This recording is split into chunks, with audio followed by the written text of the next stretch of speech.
I'm so short. So Barev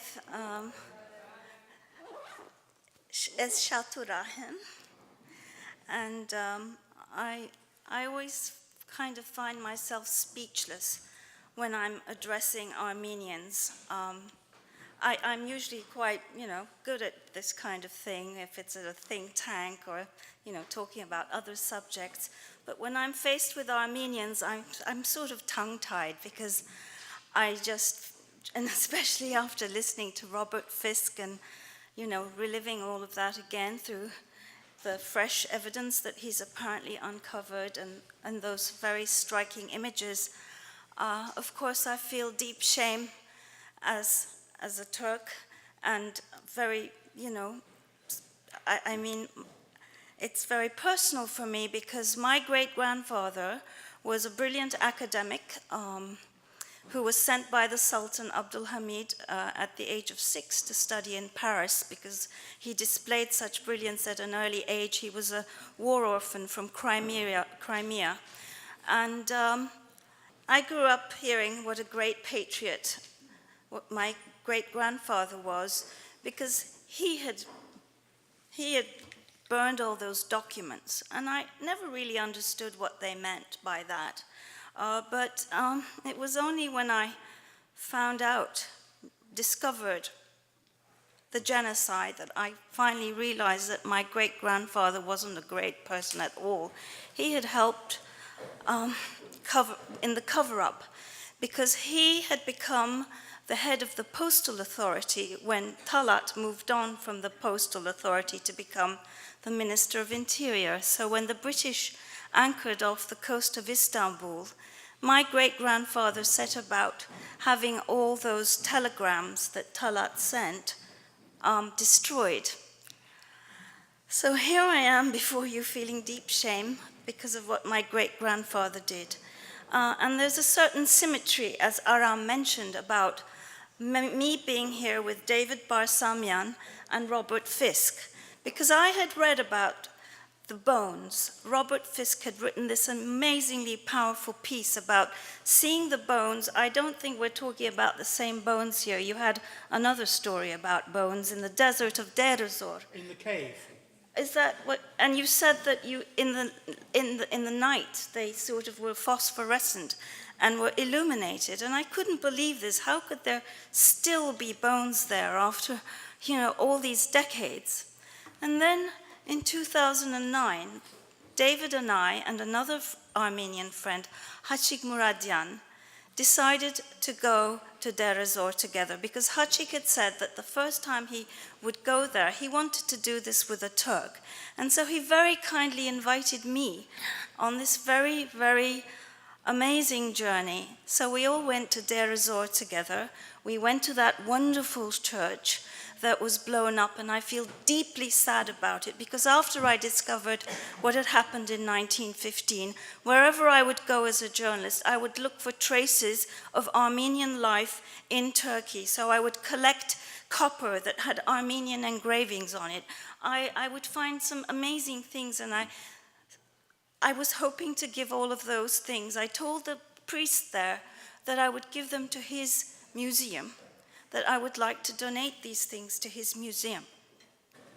And so we went to the desert, to Deir ez-Zor, and David was there, and yes, these little children, there was something almost grotesque about it. I guess other Armenians obviously had come there to, pay their respects to their ancestors, and they knew that people were looking for the bones. So these little kids came with the bones to us, almost like, we were tourists, and they had what we wanted. And they handed me some of these bones, and I just didn't know what to do with them. And we all prayed, and the priest was with us. And then I put these bones in a bag, wrapped them very carefully, and kept them for several years. And when I suddenly realized that, I don't know, maybe I would die or something would happen to me and it would just get tossed. That bag would get tossed. So I have a very dear friend that some of you may have heard of, Elise Semercan. She's a wonderful Armenian, Syrian-Armenian academic, and she has a wonderful son called Abi. And so Abi, inshallah, will have children too someday. And I thought I will give these bones to Elise. So I did about 2 years ago, and she's just written a wonderful piece about the bones. And I've also found a wonderful box that she can put them in, this fantastic rosewood box that I found in the bazaar in Ankara. And it contained letters in Armenian, written by some, I guess, Armenian who lived in Ankara, to her mother, I discovered. And so it's a beautiful velvet-lined box, and I'm hoping that Elise will put those bones in there. The theme of this panel was fake news, correct? So I'm going to connect Deir ez-Zor to fake news.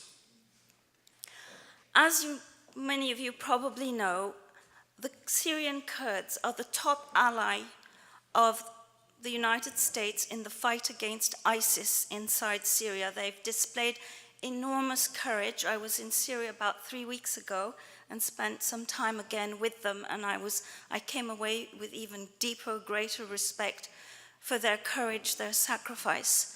And this group of Syrian Kurds, known as the People's Protection Units, are very closely linked to another Kurdish group, the Kurdistan Workers' Party, that has been fighting for self-rule inside Turkey since 1984. And Turkey calls them terrorists, and yes, they have on occasion carried out terrorist acts. That is true. But I won't get into the debate of, what constitutes a terrorist or not. But all I can say is the PKK is a result of Turkish policy. It is the result of Turkey's Kurdish problem. It is not the cause of Turkey's Kurdish problem. So anyway, let's fast forward to New Year's of this year, January 31st.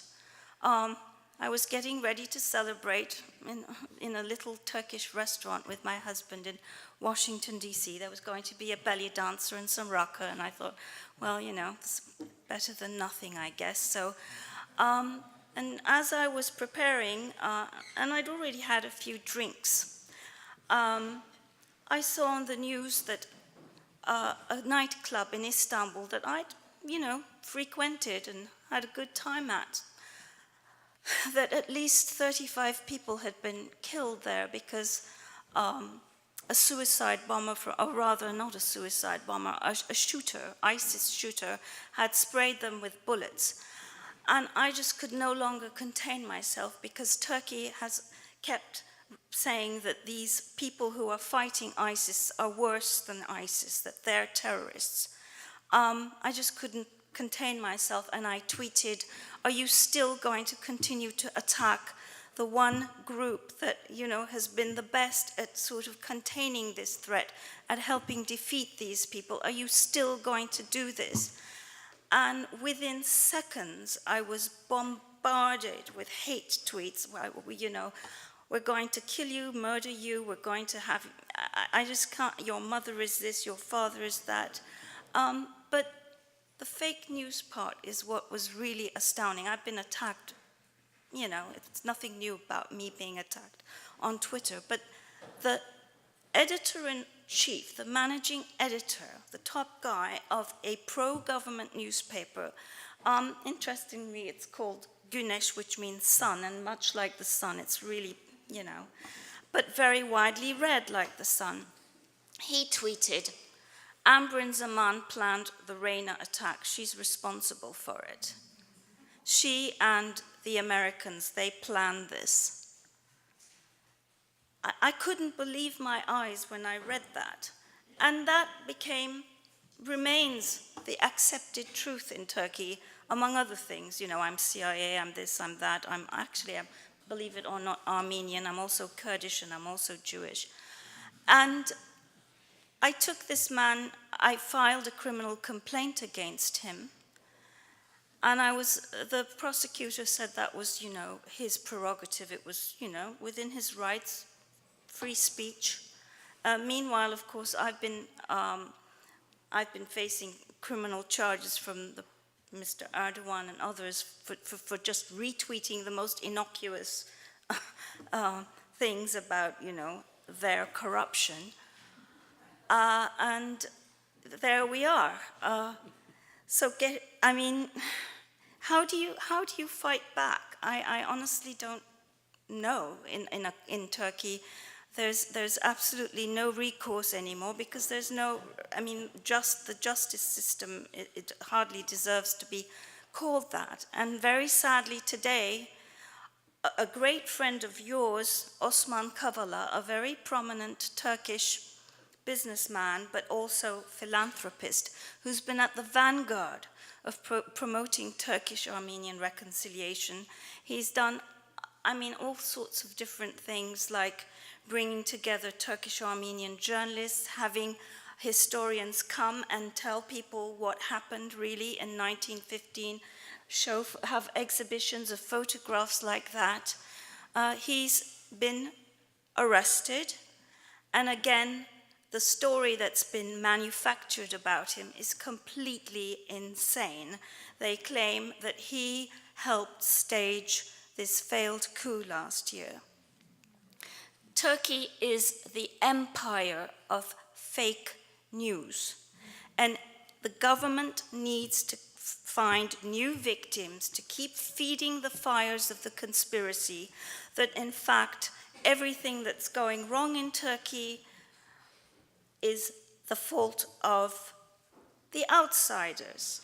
And that's what the whole narrative on the genocide was about, that it was not the Turks who did it. If you go to the museum in Van, there's a section called the Armenian Genocide section. Well, guess what? It's not what you would think it should be. It's about how the Armenians committed genocide against the Turks. The reason that today in Turkey, still today, at least half the population continues to vote for this person who thrives on perpetuating these lies, these conspiracies. The reason that that happens is because we have still not faced up to the truth of the original fake news, 1915. So if you cover up something of that magnitude, it gives you license to keep committing more and more and more crimes. And what I see is that, the more blood you have on your hands, the more you have to cover up, the greater the denial. It's quite extraordinary, and it breaks my heart that for the briefest time, now in hindsight it seems horribly brief, that there was a moment, an opportunity actually, when the current government came to power in 2002, that you finally had some debate about what happened in 1915. And we all had hope that finally something was moving. Hrant Dink's murder, of course, that was another sort of, I would say, milestone in Turks beginning to sort of confront the past. But that, unfortunately, has now ended, and what I worry about most is that, the government has been pursuing, for those of you who follow Turkey, this cleric, Fethullah Gülen, who lives quite nearby in Pennsylvania, saying he and his people were responsible for the coup. Well, they used to be allies, the government and this guy, and it was only after they fell out really over power and money that they became enemies. And so he's been going after them, the government's been going after them, been going after the Kurds mercilessly. And I very much fear that who will be next, if not the Armenians themselves per se, anyone who continues to talk about the Armenian genocide, which, as I said, for a while wasn't criminalized anymore. So that's where we are, and I just want to say to all of you, I'm so very sorry. You have the power. You have the power, because you have the power to forgive us if you can find it in your heart to forgive us. We don't have the power. We're the ones suffering still today because we haven't been able to face up the truth. We're the ones paying the price, and it's our country, and I just hope we can somehow all face the truth together. Thank you very much.